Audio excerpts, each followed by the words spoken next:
আসসালামু আলাইকুম viewers, welcome to momos kitchen. আবারও চলে এলাম অসম্ভব মজাদার একটি রেসিপি নিয়ে। আমার আজকের রেসিপিতে থাকছে চিংড়ি মাছের কোফতা কারি তৈরি।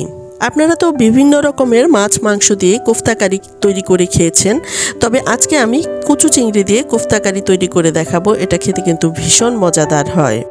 এখানে আমি 500 গ্রাম কচু চিংড়ি নিয়ে এগুলোকে পেস্ট করে নিয়েছি, আর দিয়ে দিলাম 2টো পেঁয়াজ কুচি, 5-6টি কাঁচামরিচ কুচি, আর দিয়ে দিলাম স্বাদমতো লবণ, হলুদের গুঁড়া 1/2 চা চামচ পরিমাণ, মরিচের গুঁড়া দিয়ে দিলাম 1/2 চা চামচ পরিমাণ, ধনিয়ার গুঁড়া দিয়ে দিলাম 1/2 চা চামচ পরিমাণ, আরও কিছুটা কচু চিংড়ি এর মধ্যে দিয়ে দিলাম। এখন আমি এই সবগুলো উপকরণকে খুব ভালোভাবে মিশিয়ে নিলাম। মেশানো হয়ে গেলে এখন আমি 10 মিনিট সময়ের জন্য রেস্টে রেখে দিলাম। 10 মিনিট পর হাতের মধ্যে কিছুটা তেল মেখে নিলাম, আর দেখুন আমি বলাকৃতি তৈরি করে নিচ্ছি। আর এরই মধ্যে আমি সবগুলো বল তৈরি করে নিলাম, আর বলের আকৃতিটা কিছুটা বড় আকারের তৈরি করে নিয়েছি। এ পর্যায়ে চুলায় একটি প্যান বসে এর মধ্যে কোফতাগুলো ভাজার জন্য কিছুটা তেল গরম করে নিয়েছি, আর এক এক করে আমি কোফতার বলগুলো দিয়ে দিলাম। আর দিয়ে যখন কোফতার একটা পাশ ভাজা হয়ে গেছে তখন আমি এগুলোকে উল্টিয়ে দিচ্ছি।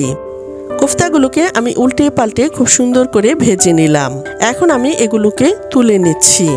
রান্নাটা যদি যত্ন করে করা হয় তাহলে সাধারণ খাবারগুলো খেতেও কিন্তু অসাধারণ লাগে। আর এরই মধ্যে আমি কোফতাগুলোকে তুলে নিলাম। আবারও চুলায় প্যান বসিয়ে এর মধ্যে দিয়ে দিলাম 1/2 কাপ মতো রান্নার তেল, দিয়ে দিলাম 3টি এলাচ, 2 টুকরা দারুচিনি, আর দিয়ে দিলাম 3-4টি লবঙ্গ, দিয়ে দিলাম 1/2 কাপ মতো পেঁয়াজ বাটা।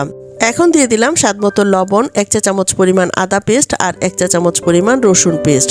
এগুলোকে আমি পেঁয়াজের সাথে ভেজে নিলাম। দিয়ে দিলাম 1/2 চা চামচ পরিমাণ হলুদের গুঁড়া, 1 চা চামচ পরিমাণ মরিচের গুঁড়া, 1 চা চামচ পরিমাণ ধনিয়ার গুঁড়া, আর দিয়ে দিলাম 1 চা চামচ পরিমাণ জিরে গুঁড়া। আর মশলাগুলো যেন পুড়ে না যায় তাই এর মধ্যে কিছুটা পানি দিয়ে দিলাম। আর এখানে আমি 2 টেবিল চামচ পরিমাণ বাদাম নিয়েছি 3টি কাঁচামরিচ। এগুলোকে আমি পেস্ট করে নিয়েছি, আর এগুলো এখন দিয়ে দিলাম। মশলার সাথে আমি বাদামের পেস্ট মিশিয়ে নিলাম, আর এর মধ্যে কিছুটা পানি দিয়ে দিচ্ছি, আর পানিটা দিয়ে আমি মশলাগুলোকে কষিয়ে নিচ্ছি। আর মশলা থেকে যখন তেলটা ভেসে উঠেছে তখন আমি আগে থেকে ভেজে রাখা কোফতাগুলোকে এর মধ্যে দিয়ে দিচ্ছি। দিয়ে আবারও কিছুক্ষণ সময়ের জন্য মিশিয়ে নিচ্ছি।